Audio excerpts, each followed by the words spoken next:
রামকানাইয়ের নির্বুদ্ধিতা। যাহারা বলে গুরুচরণের মৃত্যুকালে তাহার দ্বিতীয় পক্ষের সংসারটি অন্তঃপুরে বসিয়া তাস খেলিতেছিলেন, তাহারা বিশ্বনিন্দুক, তাহারা তিলকে তাল করিয়া তোলে। আসলে গৃহিণী তখন এক পায়ের উপর বসিয়া দ্বিতীয় পায়ের হাঁটু চিবুক পর্যন্ত উত্থিত করিয়া কাঁচা তেঁতুল, কাঁচা লঙ্কা এবং চিংড়ি মাছের ঝাল চচ্চড়ি দিয়া অত্যন্ত মনোযোগের সহিত পান্তা ভাত খাইতেছিলেন। বাহির হইতে যখন ডাক পড়িল, তখন স্তূপাকৃতি চর্বিত ডাটা এবং নিঃশ্বসিত অন্য পাত্রটি ফেলিয়া গম্ভীর মুখে কহিলেন, দুটো পান্তা ভাত যে মুখে দেব তারও সময় পাওয়া যায় না।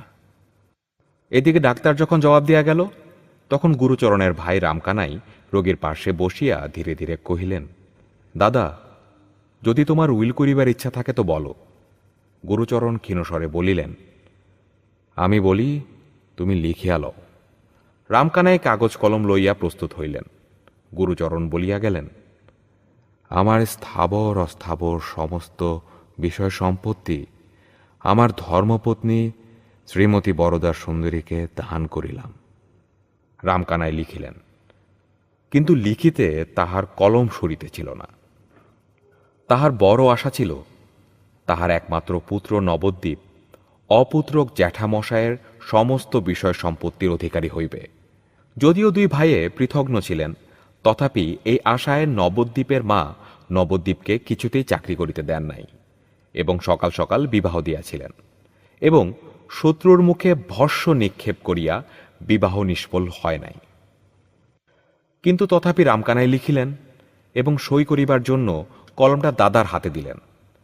গুরুচরণ নির্জীব হস্তে যাহা সই করিলেন, তাহা কতকগুলা কম্পিত বক্ররেখা কি তাহার নাম বুঝা দুঃসাধ্য। পান্তা ভাত খাইয়া যখন স্ত্রী আসিলেন, তখন গুরুচরণের বাকরোধ হইয়াছে দেখিয়া স্ত্রী কাঁদিতে লাগিলেন। যাহারা অনেক আশা করিয়া বিষয় হইতে বঞ্চিত হইয়াছে, তাহারা বলিল, মায়া কান্না। কিন্তু সেটা বিশ্বাসযোগ্য নহে। উইলের বৃত্তান্ত শুনিয়া নবদ্বীপের মা ছুটিয়া আসিয়া বিষম গোল বাঁধাইয়া দিল। বলিল, মরণকালে বুদ্ধি নাশ হয়, এমন সোনার চাঁদ ভাইপো থাকিতে।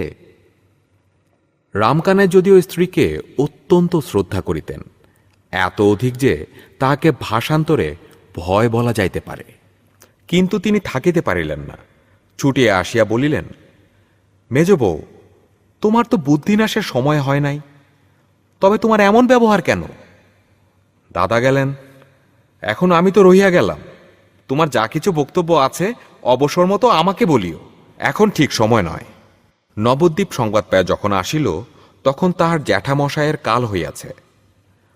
নবদ্বীপ মৃত ব্যক্তিকে শাসাইয়া কহিল, দেখিব মুখাগ্নি কে করে, এবং সাধ্যশ্রান্তি যদি করি তো আমার নাম নবদ্বীপ নয়। গুরুচরণ লোকটা কিছুই মানিত না। সে ডব সাহেবের ছাত্র ছিল। শাস্ত্রমতে যেটা সর্বাপেক্ষা অখাদ্য, সেইটাতে তার বিশেষ পরিতৃপ্তি ছিল। লোকে যদি তাহাকে খ্রিস্টান বলিত, সে জিভ কাটিয়া বলিত, রাম, আমি খ্রিস্টান হইতো গোমাংস খাই। জীবিত অবস্থায় যাহার এই দশা, সদ্যমৃত অবস্থায় সে যে পিণ্ড নাশ আশঙ্কায় কিছুমাত্র বিচলিত হইবে এমন সম্ভাবনা নাই। কিন্তু উপস্থিত মত ইহা ছাড়া আর কোনো প্রতিশোধের পথ ছিল না। নবদ্বীপ একটা সান্ত্বনা পাইল যে লোকটা পরকালে গিয়া মরিয়া থাকিবে। যতদিন ইহলোকে থাকা যায়, জ্যাঠামশায়ের বিষয় না পাইলেও কোনো ক্রমে পেট চলিয়া যায়। কিন্তু জ্যাঠামশায় যে লোকে গেলেন, সেখানে ভিক্ষা করিয়া পিণ্ড মিলে না। বাঁচিয়া থাকিবার অনেক সুবিধা আছে। রামকানাই বরদা সুন্দরীর নিকট গিয়া বলিলেন, বউ ঠাকুরানী, দাদা তোমাকে সমস্ত সম্পত্তি দিয়া গিয়াছেন। এই তাহার উইল, লোহার সিন্ধুকে যত্নপূর্বক রাখিয়া দিও। বিধবা তখন মুখে মুখে দীর্ঘ পদ রচনা করিয়া উচ্চস্বরে বিলাপ করিতেছিলেন। দুই চারজন দাসীও তাহার সহিত স্বর মিলাইয়া মধ্যে মধ্যে দুই চারিটা নতুন শব্দ যোজনাপূর্বক শোক সঙ্গীতে সমস্ত পল্লীর নিদ্রা দূর করিতেছিল। মাঝে হইতে কাগজখণ্ড আসিয়া এক প্রকার লয় ভঙ্গ হইয়া গেল এবং ভাবেরও পূর্বাপর যোগ রহিল না। ব্যাপারটা নিম্নলিখিত মতো অসংলগ্ন আকার ধারণ করিল। ওগো, আমার কি সর্বনাশ হলো গো, কি সর্বনাশ হলো! আচ্ছা ঠাকুরপো, লেখাটা কার? তোমার বুঝি? ওগো, তেমন যত্ন করে আমাকে আর কে দেখবে? আমার দিকে কে মুখ তুলে চাইবে গো? এই তোরা একটু থাম, মেলা চেঁচাস নে, কথাটা শুনতে দে। ওগো, আমি কেন আগে গেলুম না গো? আমি কেন বেঁচে রইলুম? রামকানাই মনে মনে নিঃশ্বাস ফেলিয়া বলিলেন, সে আমাদের কপালের দোষ। বাড়ি ফিরিয়া গিয়া নবদ্বীপের মা রামকানাইকে লইয়া পড়িলেন।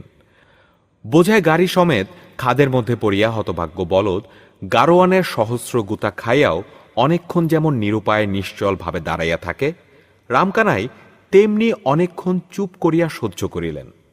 অবশেষে কাতস্বরে কহিলেন, আমার অপরাধ কি? আমি তো দাদা নই। নবদ্বীপের মা ফোঁস করিয়া উঠিয়া বলিলেন, না, তুমি বড় ভালো মানুষ, তুমি কিছু বোঝো না। দাদা বললেন, লেখো। ভাই অমনি লিখে গেলেন, তোমরা সবাই সমান। তুমিও সময়কালে ওই কীর্তি করবে বলে বসে আসো। আমি মলেই কোন পোড়ামুখী ডাইনিকে ঘরে আনবে আর আমার সোনার চাঁদ নবদ্বীপকে পাথারে ভাসাবে, কিন্তু সেজন্য ভেবো না আমি শিগগিরই মরছি নে। এইরূপে রামকানাইয়ের ভাবী অত্যাচার আলোচনা করিয়া গৃহিণী উত্তরোত্তর অধিকতর অসহিষ্ণু হইয়া উঠিতে লাগিলেন। রামকানাই নিশ্চয় জানিতেন, যদি এই সকল উৎকট কাল্পনিক আশঙ্কা নিবারণ উদ্দেশ্যে ইহার তিলমাত্র প্রতিবাদ করেন, তবে হিতে বিপরীত হইবে। এই ভয়ে অপরাধীর মতো চুপ করিয়া রহিলেন, যেন কাজটা করিয়া ফেলিয়াছেন, যেন তিনি সোনার নবদ্বীপকে বিষয় হইতে বঞ্চিত করিয়া তাহার ভাবী দ্বিতীয় পক্ষকে সমস্ত লিখিয়া দিয়া মরিয়া বসিয়া আছেন। এখন অপরাধ স্বীকার না করিয়া কোনো গতি নাই। ইতিমধ্যে নবদ্বীপ তাহার বুদ্ধিমান বন্ধুদের সহিত অনেক পরামর্শ করিয়া মাকে আসিয়া বলিল, কোনো ভাবনা নেই, এই বিষয় আমিই পাইব। কিছুদিনের মতো বাবাকে এখান থেকে স্থানান্তরিত করা চাই, তিনি থাকিলে সমস্ত ভণ্ডুল হইয়া যাইবে। নবদ্বীপের বাবার বুদ্ধিশুদ্ধির প্রতি নবদ্বীপের মার কিছুমাত্র শ্রদ্ধা ছিল না, সুতরাং কথাটা তারও যুক্তিযুক্ত মনে হইল। অবশেষে মার তাড়নায় এই নিতান্ত অনাবশ্যক নির্বোধ কর্মনাশা বাবা একটা যেমন তেমন ছল করিয়া কিছুদিনের মতো কাশীতে গিয়া আশ্রয় লইলেন। অল্প দিনের মধ্যেই বরদা সুন্দরী এবং নবদ্বীপ চন্দ্র পরস্পরের নামে উইল জালের অভিযোগ করিয়া আদালতে গিয়া উপস্থিত হইল। নবদ্বীপ তাহার নিজের নামে যে উইলখানি বাহির করিয়াছে, তাহার নাম সহি দেখিলে গুরুচরণের হস্তাক্ষর স্পষ্ট প্রমাণ হয়। উইলের দুই একজন নিঃস্বার্থ সাক্ষীও পাওয়া গিয়াছে। বরদা সুন্দরীর পক্ষে নবদ্বীপের বাপ একমাত্র সাক্ষী, এবং সহি কারো বুঝিবার সাধ্য নাই। তাহার গৃহপোষ্য একটি মামাতো ভাই ছিল। সে বলিল, দিদি, তোমার ভাবনা নেই, আমি সাক্ষ্য দিব এবং আরও সাক্ষ্য জুটাইব। ব্যাপারটা যখন সম্পূর্ণ পাকিয়া উঠিল, তখন নবদ্বীপের মা নবদ্বীপের বাপকে কাশী হইতে ডাকিয়া পাঠাইলেন। অনুগত ভদ্রলোকটি ব্যাগ ও ছাতা হাতে যথাসময়ে আসিয়া উপস্থিত হইলেন। এমনকি কিঞ্চিত রসালাপ করিবারও চেষ্টা করিলেন।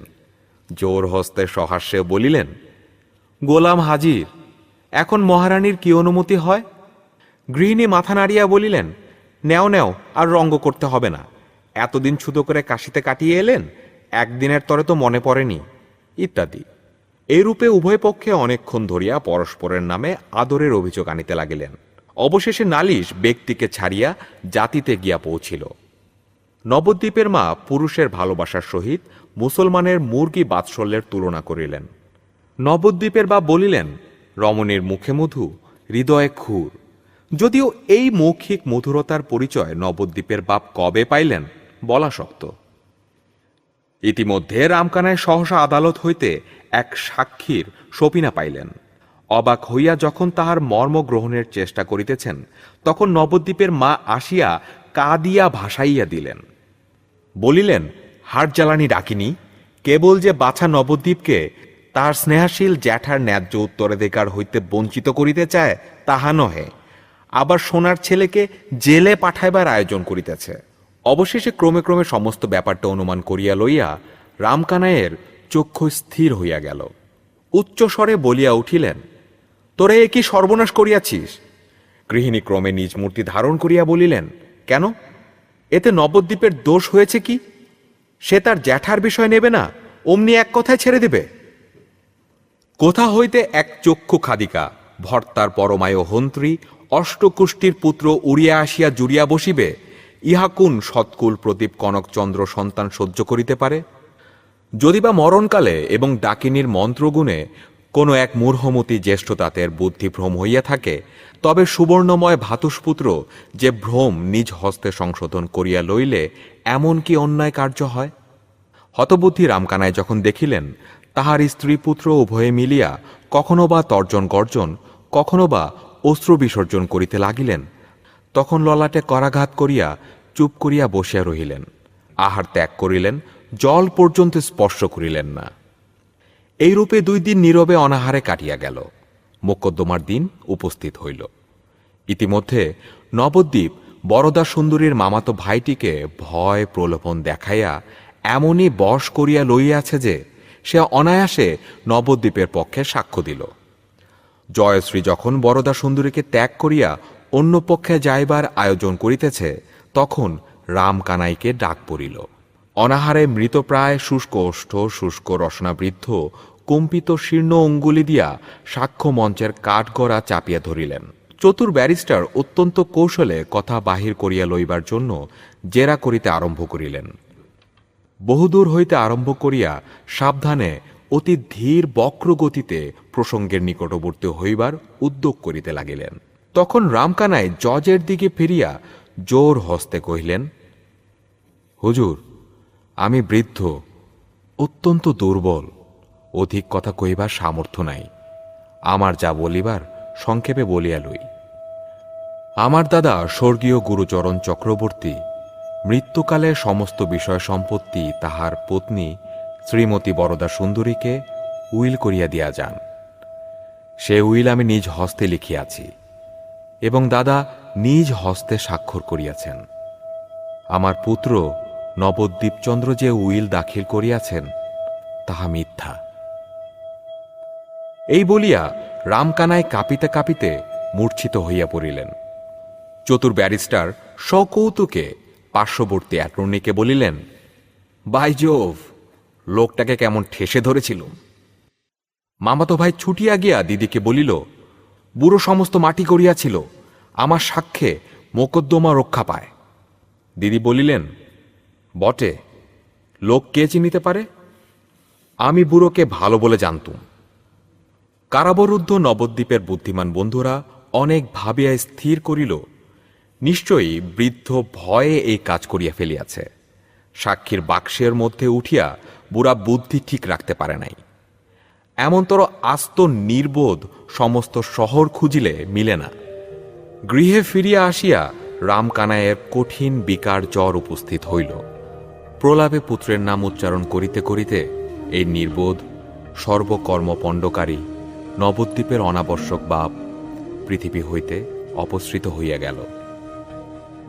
আত্মীয়দের মধ্যে কেহ কেহ কহিল, আর কিছুদিন পূর্বে গেলেই ভালো হইত। 1298